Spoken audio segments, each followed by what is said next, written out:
From our Toronto studios, this is the Muslim News on Muslim Network TV. Assalamu alaikum, I'm Aisha Ashraf.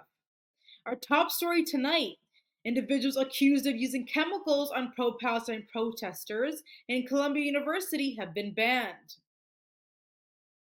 Columbia University has banned individuals accused of using a foul smelling chemical known as skunk water on pro Palestine protesters during a recent rally.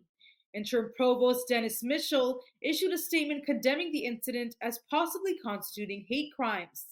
The university has banned the alleged perpetrators from campus while law enforcement investigates the matter.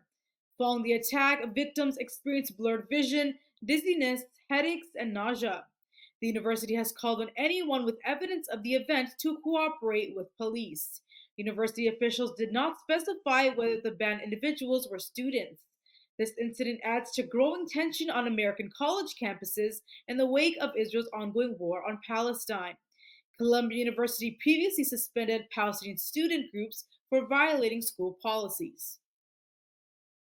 The independent newspaper's Washington bureau chief, Eric Garcia, says Republicans' decision to acquit Donald Trump led to his New Hampshire victory this week.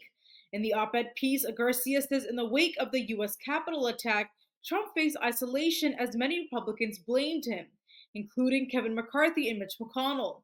He argues that Trump's false claims about election theft presented an opportunity for some Republicans to distance themselves from him and focus on weakening President Joe Biden.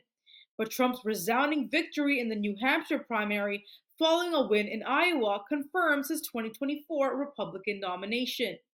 Despite facing multiple felony charges, Trump maintains a strong grip on the GOP. Garcia says having removed critics like Liz Cheney, Trump has also benefited from the departure of senators who voted against him. Observers say Trump has turned the GOP into a cult of personality for his base, with once reluctant Republicans now staunchly defending Trump, fearing the party's base. The head of New York's public schools has unveiled a comprehensive plan aimed at promoting unity and ensuring student safety. The move comes amid a surge in incidents of discrimination and hate crimes against Jewish and Muslim communities since early October.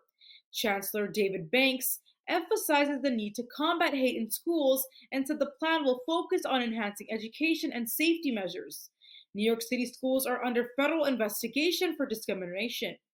Most cases involve allegation of anti-Semitism and Islamophobia. The plan includes training for middle and high school principals in handling difficult conversations and disciplining students who violate school rules. It also calls for forming an interfaith advisory council to approve curriculum content related to Jews and Muslims. Banks says investigations into anti-Semitism and Islamophobia will be prioritized. He defends students accused of bigotry from outside criticism. Banks stressed the importance of distinguishing between truth and misinformation, as well as disagreement and hate, to address these complex issues effectively. President Joe Biden's re-election campaign has called for an investigation into a series of robocalls in New Hampshire impersonating the president. The calls asked Democrats not to vote in the primary. Kathy Sullivan, a prominent New Hampshire Democrat, urged the prosecution of those responsible, labeling it an attack on democracy. New Hampshire Attorney General John Fermella advised voters to disregard the call's message. The recorded message mimics Biden's voice, urging Democrats to save their vote for the November election, claiming voting in the primary benefits Republicans. The call included Sullivan's phone number. Sullivan leads the Granite for America super PAC, supporting Biden as a write-in candidate. Concerns about the use of AI in campaign ads have arisen, with OpenAI recently banning a developer for violating API usage policies. The advocacy group Public Citizen has petitioned the Federal Election Commission to regulate AI in campaign ads. As the FEC refused the matter, state lawmakers also have introduced bills addressing the issue. The Los Angeles Times has terminated 115 journalists, more than 20% of its newsroom. Members of Congress have warned in a letter that sweeping media layoffs could undermine democracy in a high-stakes election year. The newspaper, with one of the largest print circulations in the U.S., recently lost its top editors. The newsroom union held a day-long strike in protest, urging owner Patrick Soon-Shiong to reconsider layoffs. Young journalists of color were disproportionately affected, contrary to the paper's 2020 commitment to diversity. While 94 union members received layoff notices, fewer than expected lost their jobs due to the strike's influence. The layoffs spanned various roles, affecting digital initiatives, cultural writers, and national political coverage. Prominent figures, including Pulitzer Prize winning Washington bureau chief Kimbrell Kelly, were among those let go. Experts say the layoffs are a result of financial struggles and a lack of clear leadership. The media industry nationwide faces challenges, with other major outlets also implementing significant layoffs. More than 210 Palestinians have been killed and nearly 400 others wounded in Israeli strikes over the past 24 hours. The Palestinian Media Office in Gaza reports a staggering total of 63,740 injuries since Israel's aggression began October 7. Israeli forces have continued relentless tank and drone strikes on the city of Khan Yunis, killing about 50 Palestinians in a single day. People attempting to flee Nasser Hospital in Khan Yunis have been fired upon by Israeli tanks and attack drones. Footage captured by ITV News shows a Palestinian with his hands raised in surrender being fatally shot. Ramzi Abu Sahlul was part of a group waving a white flag. Mass panic has gripped southern Gaza as Israeli forces have issued evacuation orders for about 513,000 residents. The death toll in Gaza now stands at 25,700, while 1,139 Israelis have been killed since the conflict began. A family member of an Israeli prisoner held by Hamas claims Israeli Prime Minister Benjamin Netanyahu is deliberately sacrificing prisoners to prolong his political career. Noam Dan told an Israeli media outlet that this is part of a broader strategy known as the Hannibal Directive, accusing his government of annihilating its own citizens. Dan's cousin, Ofer Kalderson, was taken prisoner by Hamas on October 7. She criticizes Israel for obstructing the prisoner release process and failing to cooperate. Dan says Israel's leadership should look for ways to get the prisoners back. Belgium has pledged its support for the International Court of Justice's potential verdict on a ceasefire in Gaza. Other EU countries such as Germany, Austria, and the Czech Republic, who are staunch allies of Israel, have rejected South Africa's ICJ petition charging Israel of genocide. France has also refused to back the ICJ case. Hungary condemned South Africa for filing the case. Slovenia expressed support for another ICJ case concerning Palestinian rights. Belgium's Minister of Development Cooperation and Urban Policy, Caroline Gennes, affirmed the country's backing for South Africa's case. She called for an immediate ceasefire and humanitarian aid delivery to Gaza. In November, the Belgian government, a coalition of 7 political parties, said €5 million from the federal government will be used to support the ICJ to investigate possible war crimes in Israel and Gaza. In related news, experts say Belgium's decision to support the International Court of Justice's verdict on Israel is rooted in its historical dedication to international law and its commitment to Palestine and Israel. They compare Belgium's position to its previous stance on foreign policy matters, such as the Iraq War. Belgium currently holds the EU Council presidency and plays a pivotal role in building consensus among member states. Prime Minister Alexander De Croo's Flemish Liberal Party and Flemish Christian Democrats have also taken a firmer stance on Palestine recently. However, the upcoming June elections could alter Belgium's position if a new government comes to power. Mark Botenga of Belgium's Leftist Workers' Party and an EU lawmaker said the government's support to the ICJ is still limited. The killer of 4 members of Absol family from Ontario, Canada, says he regrets his actions. Details come after the break. Stay tuned and we'll be right back. During a sentencing hearing, Nathaniel Veltman, who killed 4 members of a Muslim family in London, Ontario in 2021, expressed regret for his actions.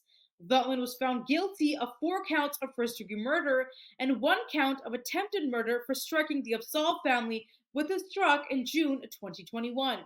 Crown prosecutors alleged Veltman was a white supremacist planning violence. Veltman apologized, saying he regrets the loss of the Afsal family, but the victim's family members dismissed the statement as strategic. The uncle of victim Madi Salman, Ali Islam, called it a ploy for the parole board. The trial marked the first time Canada's terrorism laws were applied in a first-degree murder case. The sentencing and terrorism designation decision are scheduled for February 22. A Muslim woman is challenging Canada's contentious ban on adoptions from several Muslim nations in the federal court. Critics argue the move would not be necessary if the government were not maintaining a discriminatory policy. The ban was initially imposed in 2013. It halted adoptions from Pakistan, citing conflicts with Sharia law and Islamic principles. However, it was quietly extended to other Muslim majority countries like Iran, Sudan, Iraq, Qatar, Afghanistan, and Algeria. Jamila Qadir, a Toronto woman, is at the heart of the court battle. She cared for her sister's 3 children after his mother's death, gaining recognition as her adoptive mother in Pakistan. However, Canada refused to acknowledge the status, citing differences in legal systems. Qadir's case challenges the ban's constitutionality, arguing that it violates the Charter of Rights and Freedoms. The outcome of the case could impact many families and individuals in similar situations.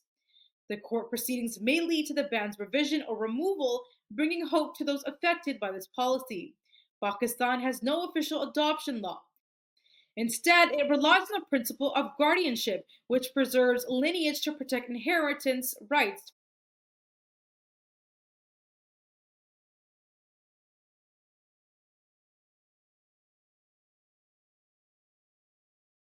The European Council has acted against 6 entities currently involved in the ongoing conflict in Sudan. The Council's statement points fingers at the 6 for their role in supporting activities that destabilize Sudan's political transition and overall stability. Notably, 2 companies, Defense Industry System and SMT Engineering, implicated in the production of weapons and vehicles for the SAF, are among those facing sanctions. The Sudanese Army and the Paramilitary Rapid Support Forces, or RSF, have been engaged in relentless fighting since April of last year. Despite international efforts to broker a lasting ceasefire, violence in Sudan continues to escalate, displacing over 7.5 million people and leading to a dire humanitarian crisis. In November, the European Union raised concerns about the escalating violence in Sudan's Darfur region. It warned against the risk of a repeat of the devastating 2003 to 2008 conflict, which claimed 300,000 lives and displaced over 2 million people. Egyptian President Abdel Fattah al-Sisi and Russian President Vladimir Putin marked the groundbreaking of Egypt's El Daba nuclear power plant on Tuesday. The leaders hailed the joint venture as a milestone in their countries' relations.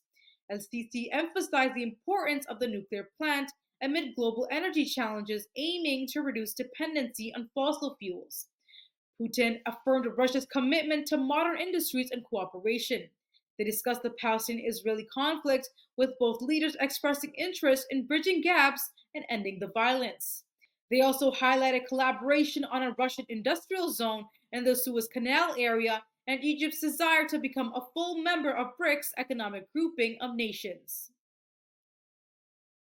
The Doris Duke Foundation has committed $6 million to back 3 initiatives supporting Muslim Americans in the arts and entertainment industry.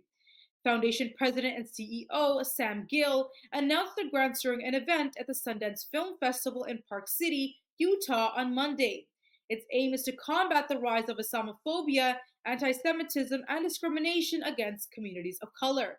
The largest portion, $4.5 million, will establish the U.S. Muslim Documentary Fund through the Center for Asian American Media. The Muslim Public Affairs Council's Hollywood Bureau will receive approximately $1.4 million over 3 years for events and activities at various film festivals.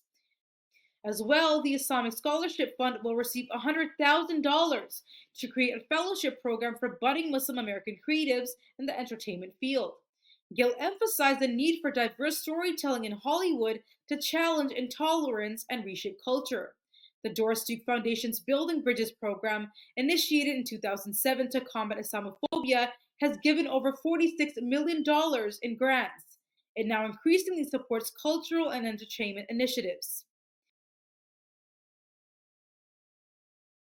That's all from our Toronto studios tonight. Thank you for tuning in. You can subscribe to our YouTube channel and hit the bell icon for the latest updates. For more content, keep watching Muslim Network TV or visit muslimnetwork.tv. Salam and good night.